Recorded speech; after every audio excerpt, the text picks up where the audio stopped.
Hello learners, welcome to electrifider. Solar energy और PV plant designing के हम last part में हम चल रहे हैं, जिसमें हम देख रहे हैं कि सोलर प्लांट का डिज़ाइनिंग कैसे किया जाता है। तो इस वाले जो क्लास है, इस क्लास में हम जो सोलर पैनल्स होते हैं और सोलर इन्वर्टर्स जो होते हैं उनकी डेटा शीट को कैसे रीड करेंगे, क्या क्या डेटा शीट में क्या क्या लिखा हुआ है, तो उन सब के बारे में इसमें पढ़ेंगे हम इस क्लास में। तो चलिए इस क्लास को शुरू करते हैं। सबसे पहले हम देखेंगे सोलर पैनल्स के बारे में और उसके बाद हम इन्वर्टर के बारे में देखेंगे।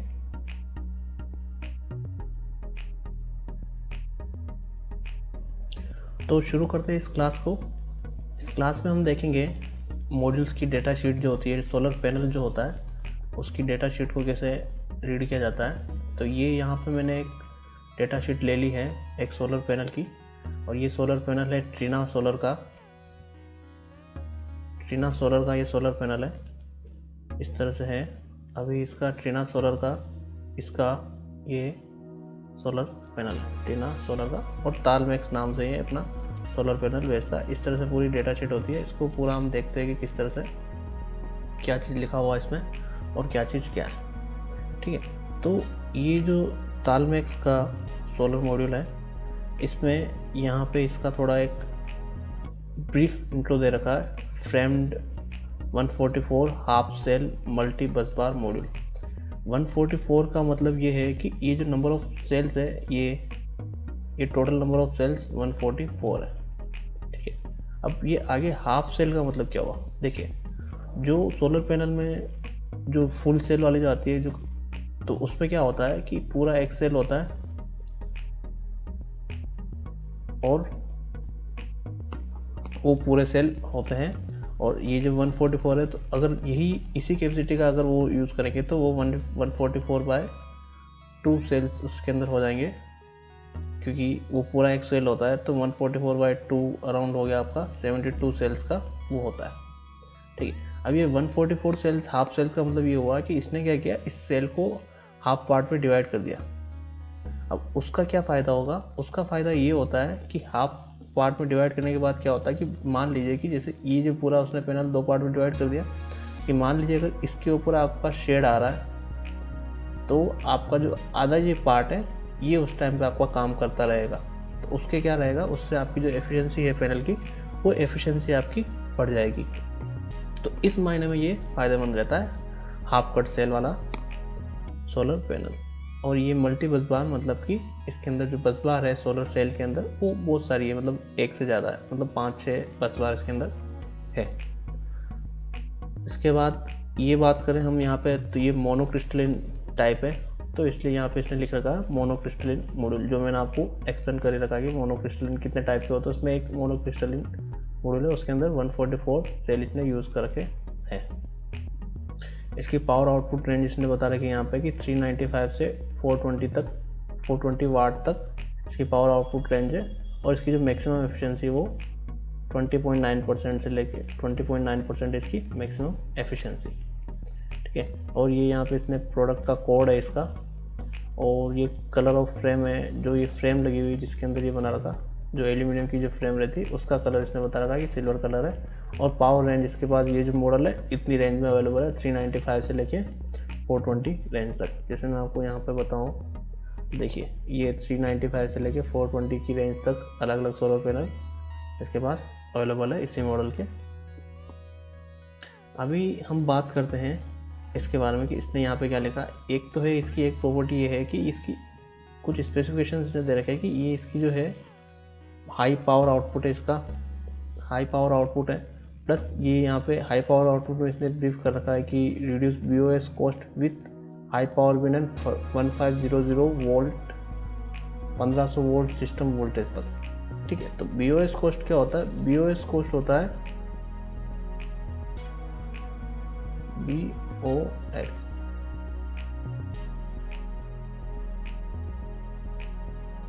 BOS कॉस्ट का मतलब होता है कॉस्ट ऑफ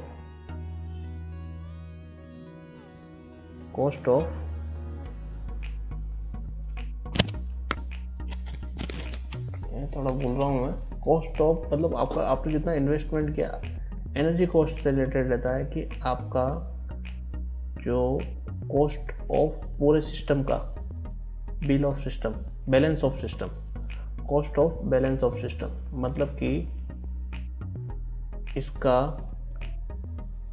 जो भी कॉस्ट, जैसे आपका मॉड्यूल तैयार होने के बाद इसका जो ऑपरेशन कॉस्ट है, मेंटेनेंस कॉस्ट है, वो सारा कॉस्ट इसका रिड्यूस हो जाता है। और इसकी जो पावर है, हाई पावर पिन है, इसका जो आउटपुट है वो हाई पावर का है और 1500 वोल्ट तक, सिस्टम वोल्टेज तक आपको इसको यूज़ कर सकते हो, मतलब इतने वोल्टेज रेटिंग तक आप इसको यूज़ कर सकते हो। तो इसके जो इंसुलेशन लेवल है वो इतने लेवल तक इसने बना रखा। फिर हम बात करते हैं new cell string layout and split J box. तो इसका जो स्ट्रिंग लेआउट, जो सेल का स्ट्रिंग है उसका नया, क्योंकि इसने 144 सेल यूज़ किए और ये हाफ सेल है, तो ये एक तरह से नया है। प्लस इसने क्या किया, जंक्शन बॉक्स जो है, जंक्शन बॉक्स उसने स्प्लिट जंक्शन बॉक्स यूज़ किया है। उससे क्या होता है कि उससे इसका जो एनर्जी लॉस है वो कम होता है, क्योंकि जैसे कि इंटररो शेडिंग जो होती है उसकी वजह से एनर्जी लॉस थोड़ा कम होता है।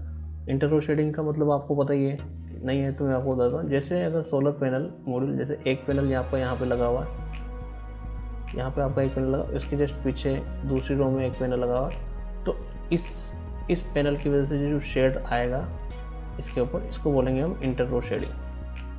तो ये इंटररो शेडिंग, इससे इंटररो शेडिंग की वजह से जो नीचे वाला पार्ट होगा, यहाँ तक मान लीजिए यहाँ तक शेडिंग आ रही है, तो यहाँ वाला पार्ट पावर जनरेट नहीं करेगा, लेकिन ये हाफ सेल की वजह से जो आपका हाफ वाला पार्ट है वो उस टाइम आपका पावर जनरेट करेगा। तो इंटररो शेडिंग की वजह से एनर्जी लॉस को ये रिड्यूस कर लेता है। और स्प्लिट जंक्शन बॉक्स की लोकेशन कुछ इस तरह से लगा रखी है कि जो आपका जो पावर जो गैदरिंग है, पावर को जो कलेक्ट करता है वो ज़्यादा होता है, ठीक है। और इसका जो है हाफ कट सेल का जो रेजिस्टेंस है वो कम है, हाफ कट सेल का रेजिस्टेंस कम है, और मल्टी बस बार जो है उसने बढ़ा दिए, तो उसकी वजह से क्या है कि आपका जो हायर पावर इससे निकलता है, ठीक है। अब हम आगे बात करते हैं कि आगे इसने बता रखा कि high energy generation and low LCOE, मतलब कि LCOE का मतलब ये है कि आपका जो कॉस्ट ऑफ इलेक्ट्रिसिटी है, कॉस्ट ऑफ इलेक्ट्रिसिटी है,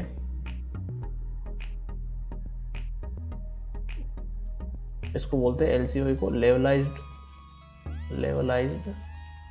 कॉस्ट ऑफ इलेक्ट्रिसिटी। मतलब कि आपकी जो लेवलाइज्ड कॉस्ट ऑफ इलेक्ट्रिसिटी, मतलब कि जो आपने इन्वेस्टमेंट किया है, जो आपका ऑपरेशन मेंटेनेंस कॉस्ट, सारा कॉस्ट मिला के जो फिर जितना भी टोटल जनरेशन होगा, तो वो जो टोटल कॉस्ट जो पड़ेगी आपकी, वो आपकी कॉस्ट जो है इससे लो हो जाएगी, क्योंकि इससे जनरेशन ज़्यादा हो रहा था, आपकी जो LCOE है वो कम हो जाएगा, ठीक है।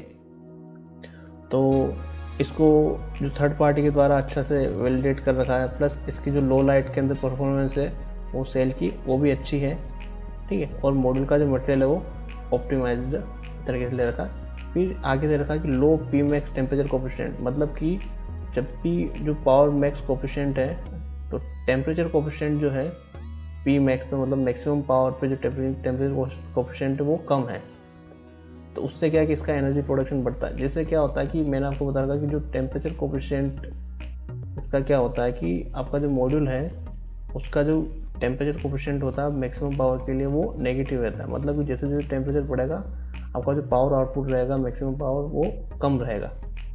तो इसीलिए इसका क्या है कि जो टेम्परेचर कोफिशिएंट कम है, तो ये जितना कम होगा उतना आपका जो पावर प्रोडक्शन है ज़्यादा होगा मैक्सिमम टेम्परेचर पे, ठीक है। और बेटर एंटी शेडिंग परफॉर्मेंस और लोअर ऑपरेटिंग टेम्परेचर, इसका ऑपरेटिंग टेम्परेचर लोअर है और एंटी शेडिंग परफॉर्मेंस है अच्छी, तो वो मैंने आपको बता ही दिया कि इसमें हाफ कट सेल है, तो जैसे इसकी जो परफॉर्मेंस है वो अच्छी है। फिर हम बात करते हैं इसको जो सर्टिफाइड कर रखा है, जो हाईली चैलेंजिंग एनवायरनमेंट के लिए इसको सर्टिफाइड कर रखा है। हाईली चैलेंजिंग में जैसे क्या है कि इसका जो PID रेजिस्टेंस है वो ज़्यादा है। अब PID रेजिस्टेंस क्या होता है, PID रेजिस्टेंस होता है PID, मतलब कि पोटेंशियल, यहाँ पे मैं लिख लेता हूँ, पोटेंशियल इंड्यूस्ड डिग्रेडेशन। इसका मतलब क्या हुआ कि क्या होता है कि अब जब आपका पावर जनरेशन होता है, जब सोलर लाइट पड़ती है, तो क्या होता है कि जो आपका जो सोलर सेल है, सोलर सेल और जो आपका जो सोलर पैनल का जो बॉडी है, जैसे उसका जो बैक शीट हो गया, उसकी फ्रेम हो गई, तो उसके बीच में भी पोटेंशियल डिफरेंस होगा। तो उसकी वजह से क्या होती है, ये लीकेज करंट होती है, और वो लीकेज करंट की वजह से क्या होता है, आपका पावर लॉस होता है। तो उसको हम बोलते हैं PID, पावर लॉस। मतलब लीकेज करंट की वजह से पावर लॉस भी होता है, प्लस इसका जो डिग्रेडेशन है वो ज़्यादा जल्दी हो जाता है। तो इसमें क्या है, इसका जो PID जो है, पोटेंशियल इंड्यूस्ड डिग्रेडेशन जो ये हो रहा है, उसके लिए इसका हाई रेजिस्टेंस है, तो इसका जो डिग्रेडेशन है वो बहुत स्लो होता है। प्लस ये सोल्ट, एसिड, सैंड, अमोनिया, इन सब का रेजिस्टेंट है, तो ये इन सब से दूर रहेगा, तो इसकी जो लाइफ है वो लाइफ बढ़ जाएगी। ठीक है। और ये इतने प्रेशर के लिए, जैसे इतना जो लोड है 5400 पॉजिटिव लोड और 2400, मतलब कि 5400 5400 पास्कल पॉजिटिव लोड के लिए सर्टिफाइड है। मतलब इतना लोड इसके ऊपर पड़ेगा तो कुछ नहीं होगा। और ये 2400 पास्कल नेगेटिव लोड, जिसको हम बोलते हैं, ये आपका डेड लोड है, और ये है आपका डेरिवेटिव, मतलब जो चेंज होता रहता है वो लोड। तो इतने लोड तक, जैसे जो विंड लोड रहेगा, जो ऐसा कोई लोड रहेगा, तो उसके लिए इतना ये सर्टिफाइड है, तो इतने में इसको कुछ होगा नहीं। और इसका जो इंस्टॉलेशन है वो ईजी है, और इसकी एप्लीकेशन अलग अलग है। तो इसकी फ्रेम इस तरह से डिज़ाइन करके, तो किसी भी जो स्टैंडर्ड इंस्टॉलेशन मेथड है उसके साथ आसान से कंपेटेबल है। फिर इसको ग्राउंड माउंटेड और रूफटॉप प्रोजेक्ट कहीं पे भी डिप्लॉय कर सकते हैं, और इसका जो ट्रांसपोर्टेशन है, हैंडल और इंस्टॉल, वो सारा सेफ और ईजी है। तो ये इसकी कुछ स्पेसिफिकेशन इसने दिखा रखी है। फिर इसकी बात करें परफॉर्मेंस वारंटी की, तो इसकी जो प्रोडक्ट की वारंटी इसने दे रखी है 12 साल तक प्रोडक्ट की वारंटी दे रखी है, और 25 साल तक पावर वारंटी दे रखी है। मतलब 25 साल तक आपकी जो वारंटी है, जिसने यहाँ पे जो ये ग्राफ दे रखा है उसके अकॉर्डिंग रहेगी। मतलब कि जैसे आपका फर्स्ट जो ईयर रहेगा उसमें इसकी जो परफॉर्मेंस वारंटी रहेगी, उसके अकॉर्डिंग पावर जो रहेगा उसका 97.5% रहेगा। और धीरे धीरे डिग्रेडेशन तो होता है, हर एक चीज़ का डिग्रेडेशन होता है, तो उसके अकॉर्डिंग अगर डिग्रेडेशन देखा जाए तो 0.6% के अकॉर्डिंग पर ये डिग्रेडेशन होगा। और 25 साल आते आते उसका जो पावर आउटपुट रहेगा वो 83.1% तक रहेगा। तो 25 साल बाद भी आपका इतना इसका आउटपुट मिलेगा। ठीक है। तो ये इसके कुछ इसने वो ग्राफ दे रखा। फिर हम बात करते हैं इधर की, तो ये इसने यहाँ पे उसके बारे में, कंपनी के बारे में बता रखा कि 97 में बनी है, ट्रिना सोलर है वर्ल्ड की लीडिंग टोटल सोलर। इसने अपने पूरी कंपनी के बारे में इसने यहाँ पे ये पूरा दे रखा है। फिर यहाँ पे इसने जो सर्टिफाइड है, जो इंटरनेशनल सर्टिफिकेशन इसने ले रखे हैं, उन सब के बारे में दे रखा है। इसके पास UL 6170 है। ये आप इंटरनेट पे सर्च करोगे तो आपको इसके बारे में दिखेगा कि कौन सा सर्टिफिकेशन किस काम के लिए। जैसे ISO 9001 इसने ले रखा क्वालिटी मैनेजमेंट सिस्टम के लिए। फिर ISO इसने 14001 ले रखा है एनवायरमेंटल मैनेजमेंट सिस्टम के लिए। फिर ISO 14064 green house gas emission verification के लिए। फिर OHSAS 18001 ले रखा occupational health safety and management system के लिए। और फिर ये जो इसने सर्टिफिकेशन ले रखे हैं उसके बारे में दे रखा है कि जो ये है, जो जिस कंपनी से इसने थर्ड पार्टी से ले रखा है, TUV से ले रखा है और इसके द्वारा ले रखा है, तो उन सब का दे रखा है। ये जो C इलेक्ट्रॉनिक्स के लिए जो सर्टिफिकेशन देता है वो है ये रिसाइक्लेबल पैकेजिंग है इसकी, PV साइकिल, और ये इन सब के द्वारा इसने सर्टिफिकेशन दे रखा है। उसके बारे में इसने ये पूरा लिख रखा है। अब यहाँ तक आपको ये पूरा क्लियर हो गया। अब हम बात करते हैं अपने मेन चीज़ के ऊपर कि इसके ऊपर इसने पूरी डायमेंशन क्या है उसके बारे में देखते हैं। अब हम आ गए हैं मेन चीज़ के ऊपर। तो इस तरह से इसका जो मॉड्यूल है वो इस तरह से दिख रहा है। तो यहाँ से मैं इसको जूम इन करता हूँ, तो ये इस तरह से उसका जो रहेगा PV मॉड्यूल का बैक व्यू जो रहेगा इस तरह से रहेगा, जिसमें इस जगह पे इसकी नेम प्लेट लगी रहेगी। ये इंस्टॉलेशन हॉल है, इन हॉल को यूज़ करके आप इंस्टॉलेशन कर सकते हैं। उसके लिए इंस्टॉलेशन हॉल दे रखे, प्लस इसने पूरी डायमेंशन दे रखी कि इस तरह से इस हॉल से जो ये वाला हॉल है इसके बीच की दूरी कितनी है, इस जगह से यहाँ पे जो इसने दे रखा हॉल उसकी दूरी कितनी, तो वो उसने सारी डायमेंशन दे रखी। कितनी साइज़ का हॉल है कि 4 mm डाया का ये हॉल है। ठीक है, ये इसने पूरा दे रखा है। तो ये इसने पूरा इसका दे रखा है। यहाँ पे जंक्शन बॉक्स है। जंक्शन बॉक्स का मतलब ये है कि जो पावर आ रही है वो पावर इसमें आके कनेक्ट, जो बस बार से जो पावर जनरेशन हो रही है वो जाके वायर जो रह रहा है इसका इस जंक्शन बॉक्स में जाके कनेक्ट हो रहा है। तो इसके लिए पूरा हॉल है। ये यहाँ पे ड्रेन हॉल है। ड्रेन हॉल मतलब इसमें कुछ पानी वगैरह कुछ होता है तो ये इन होल के द्वारा जो है वो बाहर निकलेगा। तो ये 12 ड्रेन होल है इसके अंदर, तो इसने दे रखा है। ये बैक व्यू हो गया, और ये इसका लैंडस्केप मोड में अगर रहेगा तो इस तरह से इसका बैक व्यू इस तरह से दिखेगा, और ये जो है आपका पोर्ट्रेट मोड के लिए इसका बैक व्यू इस तरह से रहेगा। फिर इसने पूरी डायमेंशन तो इसकी दे ही रखी है कि ये 2015 इसकी जो है लंबाई है, और 951 नहीं है, 966 इसकी चौड़ाई है। इसकी पूरी ये इसने डायमेंशन दे दी, ठीक है। और इसने यहाँ पे यह भी दे रखा है कि सिलिकॉन सिलेंट जो रहेगा, इसकी जो पैकेजिंग, ये जो चीज़ है, ये वाली जो फ्रेम है, इसकी फ्रेम किस तरह से, तो वो ए में ला के इसने दे रखा है कि फ्रेम इसमें किस तरह से लगी हुई है। उसमें सिलिकॉन सिलेंट लगा रखा और लेमिनेट इसको करके फ्रेम को इस तरह से इसने बना रखा है ये फ्रेम। और फिर ये बी वाला भी सेम ही है, जो बी वाला आपको दिख रहा है ये इस जगह पे, तो ये फ्रेम को इसने थोड़ा जूम इन करके बता रखा है कि इस जगह पे ये ऐसा रहेगा। इस तरह से लेमिनेट कर रखा है फ्रेम है, और इसमें सिलिकॉन सिलेंट लगा रखा ताकि जो वाटर इनग्रेस वगैरह ये सब ना हो, ठीक है। अब हम बात करते हैं इसकी मेन डेटा शीट के ऊपर कि इसका क्या आउटपुट है, इसको कैसे पढ़ता है, ठीक है। अब बात करते हैं इसकी पीक पावर वाट। पीक पावर वाट मतलब इसका मैक्सिमम पावर आउटपुट क्या रहेगा। तो ये इसमें अलग अलग मॉडल है, इसके पास 395 का है, 400 का है, 405, 410 का है, 415 का, 420 का। ये अलग अलग आउटपुट वाट का जो आउटपुट पावर है उसका मैक्सिमम दे रखा था। इसको वाट पिक से डिनोट करते हैं, मतलब कि मैक्सिमम पावर वाट पिक, ठीक है। पावर आउटपुट टॉलरेंस है इसका कि 0 से +5 तक जो है आउटपुट टॉलरेंस है, मतलब ये +5 वाट तक ज़्यादा भी हो सकता है, 0 से +5 तक वेरिएशन हो सकता है। जैसे 395 की जगह 400 वाट भी ये कर सकता है अगर वैसी सूटेबल कंडीशंस रही तो। इतना इसने टॉलरेंस दे रखा है। फिर इसका मैक्सिमम पावर वोल्टेज जो मैंने बताया था VMP मतलब कि मैक्सिमम पावर पे जो वोल्टेज रहेगा वो क्या रहेगा, वो इसका अलग अलग का अलग है। जैसे इसका 40.1 है, इसका 40.3 है, 40.5 ये सब है। फिर यहाँ पे ये है इसका मैक्सिमम पावर करंट, मतलब कि मैक्सिमम पावर पे IMP, मैक्सिमम पावर पे इसकी करंट क्या रहेगी मैक्सिमम, वो इसने दे रखा है यहाँ पे 923। ये इसका ओपन सर्किट वोल्टेज है, मतलब कि VOC जो आपको मैंने बताया था पिछले क्लासों में। VOC इसका क्या रहेगा, ओपन सर्किट वोल्टेज, मतलब कि आपका उस टाइम लोड कनेक्ट नहीं रहेगा तब इसका ओपन सर्किट वोल्टेज क्या रहेगा, ये इसको VOC है। और ये जो शॉर्ट सर्किट करंट है ISC वो क्या रहेगा, वो इसने बता दिया। और मॉड्यूल की एफिशिएंसी क्या रहेगी, वो इसकी इतनी रहेगी। तो इसकी सबसे मॉड्यूल की एफिशिएंसी कम है, और ये 420 वाले की एफिशिएंसी सबसे ज़्यादा, मतलब कि क्योंकि इसका साइज़ सेम है तो मैंने आपको मॉड्यूल का एफिशिएंसी बताया है कि जो power output into upon power का इनपुट। तो इनपुट पावर तो आपकी फिक्स है जो आपका पर मीटर एरिया में, पर मीटर स्क्वायर। तो इनपुट पावर तो आपका फिक्स है, जो सोलर लाइट जो आ रही है वो इनपुट पावर हो गई। जो आउटपुट पावर वो ये है। तो ऑब्वियस सी बात है कि 395 की जो एफिशिएंसी आएगी वो पावर आउटपुट कम है तो आपकी एफिशिएंसी उस टाइम कम आएगी। अगर 420 आउटपुट है तो इस टाइम, क्योंकि इसका जो एरिया है, एरिया फिक्स है।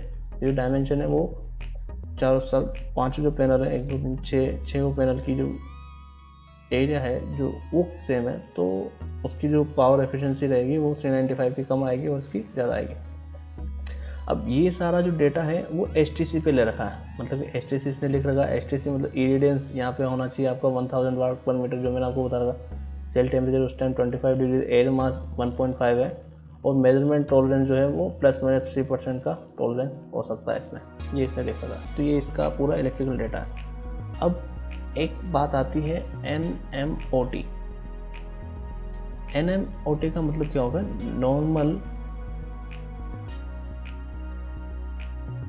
ऑपरेटिंग कंडीशन, मतलब कि आप नॉर्मली जो इसको ऑपरेट करोगे, नॉर्मली जो रहती है उसके अकॉर्डिंग अगर आप देखोगे इसका, तो इसको बोलते हैं नॉर्मल MOT, मतलब कि नॉर्मल। अभी मैं आपको 1 मिनट रुकेंगे तो मैं आपको थोड़ा बताता हूँ इसके बारे में। NMOT का मतलब यही है। एक तो हो गया आपका नॉर्मल ऑपरेटिंग टेस्ट कंडीशन, तो उसमें क्या रहेगा कि आपका जो कंडीशन है वो ये है कि 800 वाट पर मीटर स्क्वायर, उसमें आपका जो एम्बिएंट टेम्परेचर इसने 20 डिग्री ले लिया और विंड स्पीड इसने ये ले लिया। तो ये जो नॉर्मली आपकी जो कंडीशन रहती है उसके अकॉर्डिंग उस टाइम आपका जो मैक्सिमम पावर इसका कम बता रहा क्योंकि आपका इरेडियंस कम है तो ये कम है, ये सारा कम है क्योंकि इससे ऊपर जो आपका था इसका ये 395 दर था, यहाँ पे इरेडियंस कम है तो ये इसका आउटपुट कम बता रहा। बाकी वोल्टेज भी कम बताएगा, करंट भी कम आएगा, VOC IOC ये इसमें सारा आपको बता रहा। फिर इसका ये मैकेनिकल डाटा कि सोलर सेल किसका बना हुआ, सोलर सेल देख लिया था पोलो पिस्टन ने ना, ये पर्क टेक्नोलॉजी का है, PERC तो बोलते हैं पर्क टेक्नोलॉजी, ये नई टेक्नोलॉजी आ रखी है। फिर सेल का ओरिएंटेशन कितना है कि एक रो के अंदर 6 सेल है और 24 तो 6 × 24 ऐसे सेल्स लगे हुए हैं कि 6 कॉलम हो गए और 6 कॉलम हो गए और 24 उसके अंदर सेल हो गए, एक कॉलम के अंदर 24 सेल्स हो गए, ठीक है। फिर इसका जो मॉड्यूल का डायमेंशन है, मॉड्यूल का डायमेंशन ये इसने दे रखा है mm के अंदर, अगर आपको इंचेज में चाहिए तो इसने इंचेज में बता रखा है। इसका जो वेट है वो 22 kg है और LB मतलब पॉन्ड के अंदर जिसने वेट दे रखा है। ग्लास जो कौन सा यूज़ कितने mm का ग्लास है, वो ग्लास है क्या उसकी प्रॉपर्टीज है, हाई ट्रांसमिशन है, AR कोटेड है, हीट स्ट्रेंथन्ड ग्लास लगा रखा है और इंचेज में 0.13 इंचेज है। एनकैप्सुलेटेड मटेरियल इसने यूज़ कर रखा है EVA, जो मैंने आपको बता रखा है। बैक शीट इसकी जो है वो वाइट कलर की है। इसकी जो फ्रेम है वो एनोडाइज्ड एल्यूमिनियम एलॉय की जो फ्रेम है वो 35 mm की इसकी फ्रेम है। इसका जो जंक्शन बॉक्स है वो IP रेटेड 68 है, मतलब कि IP का मतलब हो गया इनग्रेस प्रोटेक्शन। इनग्रेस प्रोटेक्शन का मतलब कि इसके अंदर जो पानी जाएगा तो ये एक तरह से इनग्रेस प्रोटेक्शन, ये पानी से प्रोटेक्शन के लिए बताता है, तो ये अलग अलग है। तो IP68 बहुत ही अच्छा है, मतलब इसको आप आउटडोर में यूज़ कर सकते हो, उसमें पानी नहीं जाएगा। फिर जो केबल है, केबल जो इसने यूज़ करके, केबल आपको ये सोचो केबल जैसे जो आपका ये यहाँ से यहाँ तक जो ये है, ये केबल यूज़ करी इसने। ये केबल इसने कौन सी यूज़ करी, ये फोटोवोल्टिक टेक्नोलॉजी वाली 4² mm की केबल यूज़ की इसने। पोर्ट्रेट में जो केबल है उसकी जो साइज़ है NP, और लैंडस्केप में जो केबल है उसका जो नेगेटिव और पॉजिटिव जो है उसकी लेंथ बता रही है कि नेगेटिव वाले की कितनी लेंथ है, पॉजिटिव वाले की कितनी लेंथ है। और जो कनेक्टर इसने यूज़ किया है, ये कनेक्टर यूज़ किया है इसने टीना TS4 MC4 कनेक्टर इसने यूज़ किया है, ठीक है। ये MC4 कनेक्टर मैक्सिमम जगह पे यूज़ होता है। फायर टाइप जो है इसका टाइप 1 है, टाइप 1 प्रोटेक्शन जो है इसमें दे रखा है, ठीक है। मतलब कि इसमें जो फायर होगी, फायर टाइप जो है मतलब कि फायर टाइप अलग अलग तरह के, type A, type B, type C। तो टाइप A के अंदर जो होता है वो इसको आप पानी वगैरह से भी बुझा सकते हो, पानी वगैरह से, या जो टाइप A जो पाउडर कोटेड जो रहता है उससे बुझा सकते हो, जिसमें फायर टाइप है। पानी वगैरह से तो नहीं बुझा सकते हो क्योंकि इसके अंदर इलेक्ट्रिसिटी फ्लो हो रही है, तो इलेक्ट्रिसिटी के टाइम पे आप पानी से बुझाना आपके लिए रिस्की रहेगा, इसलिए इसको मिट्टी से या जो CO2 है उससे बुझा सकते हैं। फिर इसकी जो टेम्परेचर रेटिंग है वो बता दिया कि देखिए, हाँ NMOT का मतलब है नॉमिनल मॉड्यूल ऑपरेटिंग कंडीशन। जो ये मॉड्यूल है उसकी जो नॉमिनल ऑपरेटिंग कंडीशन है उसके अकॉर्डिंग क्या है, तो उसके अकॉर्डिंग इसने टेम्परेचर रेटिंग इसकी 41 डिग्री सेल्सियस तक है +-3, और इसका जो टेम्परेचर कोफिशिएंट रहेगा Pmax का वो 0.36 जो आपको बता दिया था। टेम्परेचर कोफिशिएंट VOC का जो टेम्परेचर कोफिशिएंट है वो इतना है, और ISC का जो है, ये ISC जो है उसका प्लस में है, इन दोनों का माइनस में। ऐसा क्यों, क्योंकि जो VOC जो है ओपन सर्किट वोल्टेज, और जो पावर मैक्स है मैक्सिमम पावर, ये दोनों टेम्परेचर बढ़ने के साथ कम होती है, लेकिन आपका जो करंट है वो करंट टेम्परेचर बढ़ने के साथ बढ़ती है, इसलिए ये प्लस में, ये पॉजिटिव में, ये दोनों नेगेटिव में। अब ऑपरेशनल टेम्परेचर जो है इसका मैक्सिमम रेटिंग है ऑपरेशनल टेम्परेचर की इतनी, मतलब कि 85 डिग्री सेल्सियस ±40 इतनी इसकी है। मैक्सिमम सिस्टम वोल्टेज 1500 तक यूज़ कर सकते हो, ये अलग अलग IEC के अकॉर्डिंग है, UL के अकॉर्डिंग जो रहेगा। और मैक्सिमम सीरीज फ्यूज़ रेटिंग है ये 20 एम्पेयर की फ्यूज़ रेटिंग आपका दे रखा है इसने। इसकी जो वारंटी है इसने, ये पैकेजिंग है, इसकी जो वारंटी इसने दे रखी है यहाँ पे 12 year product warranty, workmanship warranty, और मतलब कि इसमें कोई टूट फूट हो जाती है या कोई गड़बड़ हो जाती है तो उसको 12 ईयर है, और 25 ईयर्स की पावर वारंटी की, आपकी जो पावर आउटपुट रहेगा वो इतना रहेगा 25 ईयर्स में, ठीक है। और यहाँ पे जो है इसकी पैकेजिंग कॉन्फ़िगरेशन है कि इसका जो मॉड्यूल आएगा वो पर बॉक्स में 31 पीसेज आएंगे, और पर कंटेनर जो रहेगा, कंटेनर अगर आप मंगाते हो तो उसमें इतना आएगा, इसका 682 पीसेज आएगा। और पैलेट जो रहेगा इसके अंदर जो पैक आके आएगा उसकी पैलेट की जो डायमेंशन होगी वो इतनी रहेगी, और पैलेट का जो वेट रहेगा, मतलब एक पैलेट में जितने मॉड्यूल है जैसे 31 पीसेज, तो उसका जो वेट रहेगा वो इतना रहेगा। ये इसका है। अब हम बात करते हैं कर्व की। इसकी जो कर्व भी है बहुत ही इंपॉर्टेंट फैक्टर है। ये इसकी IV कर्व है, कि इसकी IV कर्व है, मतलब कि अगर इतना इरेडियंस रहेगा कि 1000 वाट पर मीटर का, तो उसका टाइम पे इसकी जो शॉर्ट सर्किट करंट है वो इतनी है, और इसका जो ओपन सर्किट वोल्टेज जो रहेगा वो इतना रहेगा। इसकी कर्व जो हमने इधर जो पढ़ा था उसी के अकॉर्डिंग ये इसने बना रखा है, जो हमने यहाँ पे पढ़ा था उसी के अकॉर्डिंग इसने बना रखा है कि उस टाइम पे इसका जो ये मैक्सिमम पावर है VOC जो रहेगा 46.7 रहेगा, और IAC जो रहेगा वो 8.66 रहेगा। तो वही चीज़ इसने यहाँ पे उसकी कर्व बना रखी है। ये इसकी कर्व है, इस साइड में वोल्टेज है, नीचे की साइड में, इस साइड में इसकी करंट है, और ये इसकी PV कर्व है, ये मतलब कि पावर आउटपुट की कर्व है कि कितने इरेडियंस पे कितना आउटपुट रहेगा। तो इतने इरेडियंस पे इसका जो मैक्सिमम आउटपुट रहेगा वो इतना रहेगा, मतलब कि अराउंड अगर 420 वाला है, ये इसने 410 वाट वाला जो है उसके अकॉर्डिंग बना रखा है, तो 410 वाट इसका रहेगा। जो जितना आपका इरेडियंस रहेगा उसके अकॉर्डिंग इसका रहेगा। जैसे आप देखोगे तो बारिश के टाइम पे या जब क्लाउडी डेज होता है तब आपका इरेडियंस कम रहेगा, सर्दियों के टाइम पे भी थोड़ा इरेडियंस कम रहता है, उस टाइम पे आपका जो पावर आउटपुट रहेगा उसके अकॉर्डिंग रहेगा। बाकी नॉर्मली 1000 वाट पर मीटर स्क्वायर रहता है। ठीक है, तो यहाँ तक आपका पूरा क्लियर हो गया कि ये इसको मैंने किस तरह से बना रखा। तो ये जो डेटा शीट है इसको अपन यहीं क्लोज करते हैं। ये हमारा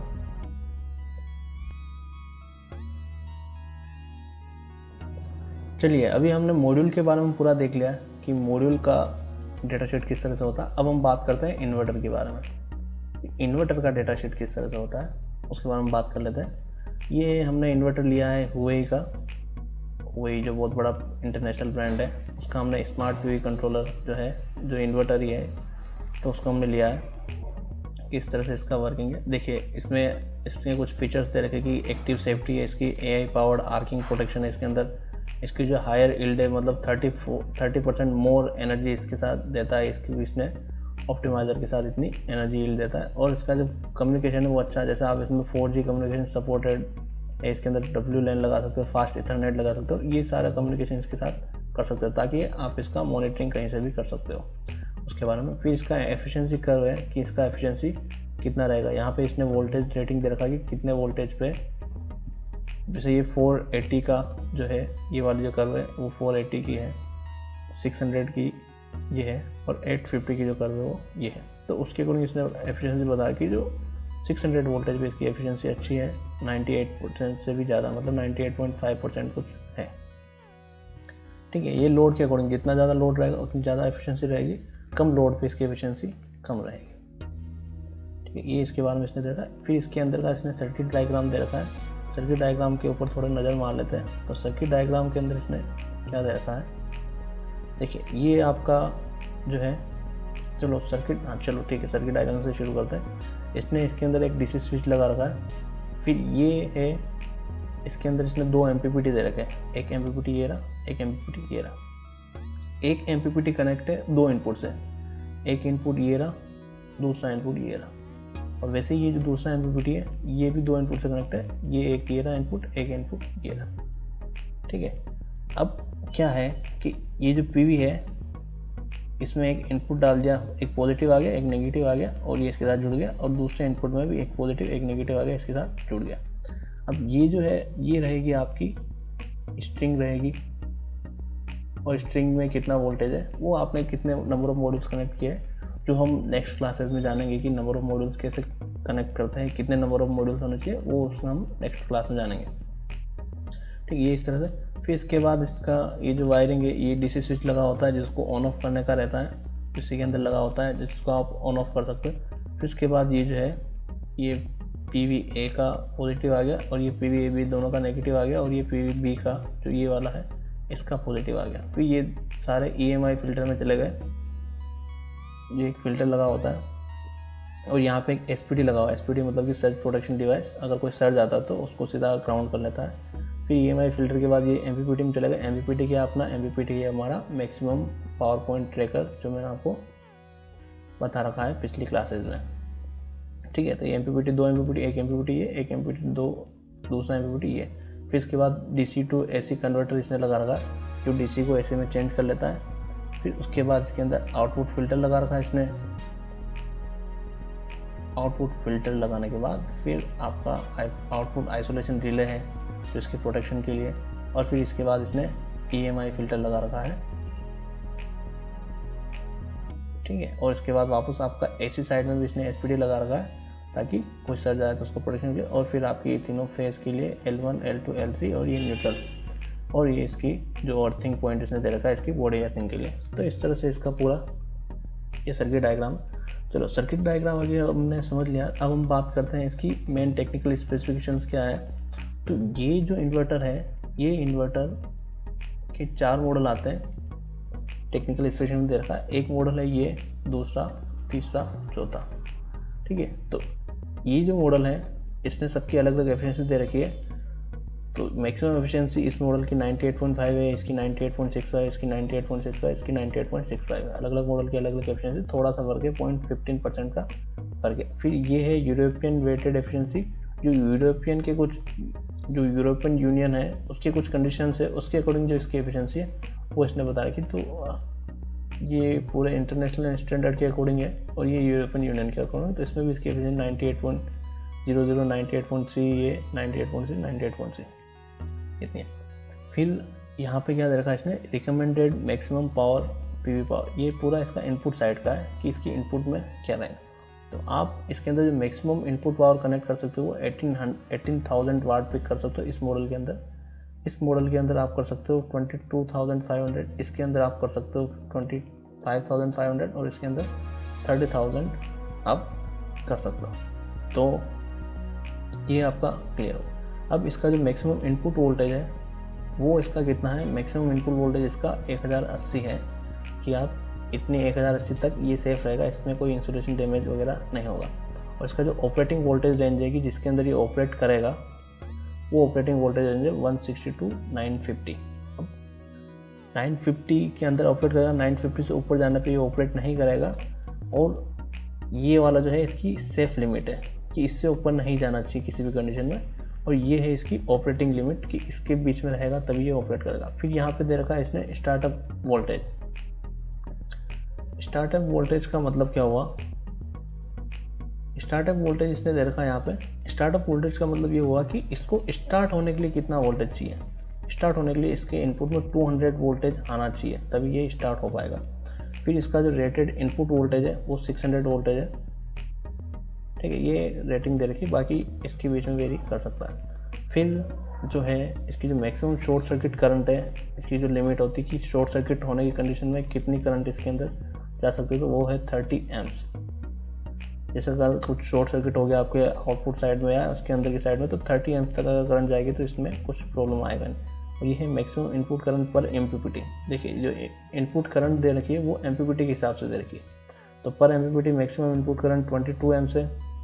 नंबर ऑफ MPPT ट्रेकर्स जो मैंने सर्किट डायग्राम में आपको बताया था वो 2 है, और मैक्सिमम इनपुट पर MPPT ट्रेकर्स वो भी 2 है, जो हमने सर्किट डायग्राम में पूरा देख लिया। अब इसके आउटपुट की बात करें तो आउटपुट में इसने क्या क्या दे रखा, आउटपुट में इसने दे रखा कि इसका जो ग्रिड कनेक्शन है वो 3 फेज़ है, मतलब कि सारों का जो आउटपुट है वो 3 फेज़ का आउटपुट है। फिर इसकी जो रेटेड आउटपुट पावर है इस मॉडल का जो है उसकी 12,000 है, दूसरे मॉडल की 15,000, तीसरा जो मॉडल है उसकी 17,000 है और चौथा मॉडल उसकी 20,000 है, ठीक है। मैक्सिमम अपरेंट पावर जो है वो 13,200 इसकी 16,500, इसकी 18,700, इसकी 22,000 है। ये इसकी मैक्सिमम अपरेंट पावर। मैंने आपको अपरेंट पावर, रियल पावर और रिएक्टिव पावर के बारे में एक वीडियो बना रखा था, आप जाके उसको देखिए तो आपको पूरा क्लियर हो जाएगा कौन सी पावर क्या है, ठीक है। उसके बाद अगर हम बात करें रेटेड आउटपुट वोल्टेज की, कि रेटेड आउटपुट वोल्टेज क्या है इसका, तो इसका जो रेटेड आउटपुट वोल्टेज है वो इस स्टैंड के बीच में 220 से 380 या फिर 230 से 480, आप उसमें सेलेक्ट कर सकते हो जो भी आपका ग्रिड का वोल्टेज उसके अकॉर्डिंग। फिर इसका जो सिस्टम है उसमें 3 wire plus neutral plus earthing, इसका पूरा ये वायरिंग कनेक्शन डायग्राम है। फिर हम बात करते हैं इसकी रेटेड ग्रिड एफिशिएंसी, तो ग्रिड एफिशिएंसी ये 50 हर्ट्ज या 60 हर्ट्ज तक काम करता है। तो मैक्सिमम लगभग सारे देशों को ये कर रहा, जितनी भी ग्रिड्स है पूरे वर्ल्ड में उन सबको ये मैक्सिमम सबको दे रहा। फिर इसकी जो मैक्सिमम आउटपुट करंट है वो इसकी 20 है, इसकी 25.2, इसकी 28.5 है, इसकी 33.5 है, ठीक है। जो पावर फैक्टर है वो भी एडजस्टेबल है, 0.8 लीडिंग से लेकर 0.8 लैगिंग तक, तो पावर फैक्टर भी ये एडजस्टेबल है इसका। फिर मैक्सिमम टोटल हार्मोनिक डिस्टोर्शन कितना है, लेस देन 3%, तो ये भी बहुत अच्छी चीज़ है कि हार्मोनिक डिस्टोर्शन है वो भी बहुत कम है। फिर इसके फीचर्स और प्रोटेक्शन की बात करें तो इसमें जो है इनपुट साइड डिस्कनेक्शन डिवाइस दे रखा है कि इनपुट साइड में आप डिस्कनेक्शन करना है तो उसके लिए एक स्विच दे रखा है। फिर एंटी आइसोलेटिंग प्रोटेक्शन दे रखा है इसने। फिर इसने ओवर करंट प्रोटेक्शन दे रखा है एसी साइड के अंदर कि एसी साइड में आपको कोई ओवर करंट तो नहीं है। फिर एसी साइड में शॉर्ट सर्किट प्रोटेक्शन भी दे रखा है इसने। फिर एसी साइड में और वोल्टेज प्रोटेक्शन दे रखा है इसने। फिर डीसी जो साइड है आपका जो पैनल है, अगर आपने वो उल्टा कनेक्ट कर जैसे पॉजिटिव में नेगेटिव डाल दिया, नेगेटिव में पॉजिटिव डाल, तो उसके लिए भी इसने रिवर्स पोलैरिटी प्रोटेक्शन इसने दे रखा है। फिर डीसी सर्ज प्रोटेक्शन इसने टाइप 2 तक दे रखा है।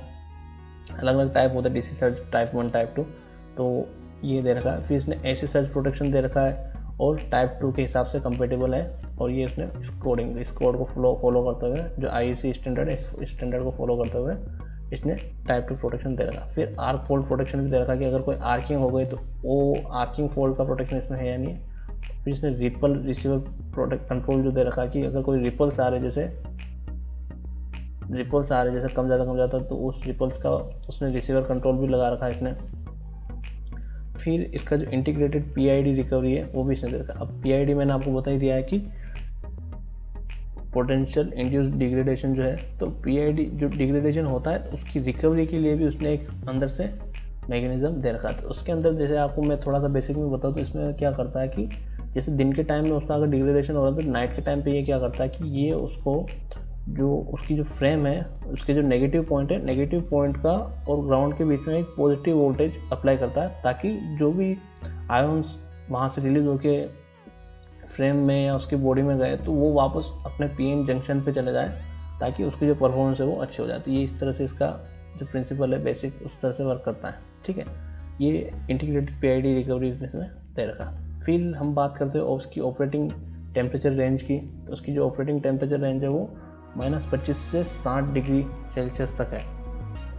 और इसकी जो ह्यूमिडिटी है, कितनी ह्यूमिडिटी में, तो इतनी ह्यूमिडिटी तक 0 से 100% RH तक ये काम कर सकता है। मैक्सिमम ऑपरेटिंग एल्टीट्यूड जो है, मतलब कि कितनी हाइट तक, जैसे कोई पहाड़ों में है तो उसकी कितनी हाइट तक, तो उस इतने पे ये काम कर सकता है। और उसके बाद जो है 2000 मीटर के बाद इसकी थोड़ी डीरेटिंग होती है। ठीक है, फिर हम बात करते हैं इसकी कूलिंग की, तो कूलिंग इसके अंदर नेचुरल कन्वेक्शन है, मतलब कि कोई पंखा वगैरह नहीं लगा हुआ, सिर्फ नेचुरली इसका कूलिंग होता है। फिर डिस्प्ले की बात करते हैं, LED इंडिकेटर्स में दे रखे, प्लस इंटीग्रेटेड WLAN और फ्यूजन सोलर ऐप है, उसके द्वारा भी आप देख सकते हो। तो इसका एक फ्यूजन सोलर ऐप को डाउनलोड करोगे तो उसमें वाईफाई के साथ या जो भी इंटरनेट के साथ उसको कनेक्ट करोगे तो उसके बाद आपको ये इस पर पूरा डेटा दिखा देगा।